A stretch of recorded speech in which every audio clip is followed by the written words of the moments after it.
এই মানুষটি দীর্ঘদিনের সম্পর্ক, দীর্ঘদিনের রিলেশন, দীর্ঘদিনের ভালোবাসা সবকিছু মুছে ফেলতে পারে শুধুমাত্র নতুন একজনকে পেয়ে যাওয়ার জন্য। সে আর যাই হোক, কখনোই সে মন থেকে আপনাকে ভালোবাসেনি। সে যদি আপনাকে মন থেকে ভালোবাসতো, সে যদি আপনাকে সত্যি অন্তর থেকে ভালোবাসতো, তাহলে সে কখনোই আপনি থাকা সত্ত্বে সে দ্বিতীয় ব্যক্তিটির উপর কোনো রকম কোনো আগ্রহ দেখাতো না। সে দ্বিতীয় ব্যক্তিটিকে নিজের জীবনে নিয়ে আসার জন্য আপনার সঙ্গে যুদ্ধ করতো না, আপনাকে ছেড়ে যাওয়ার হুমকি দিত না।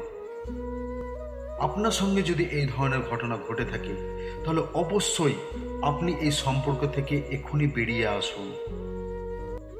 কারণ সে কখনোই আপনাকে মন থেকে ভালোবাসেনি, কখনোই সে আপনাকে অন্তর থেকে ভালোবাসেনি, এবং কখনোই সে আপনাদের এই সম্পর্কটাকে টিকিয়ে রাখার চেষ্টা করেনি।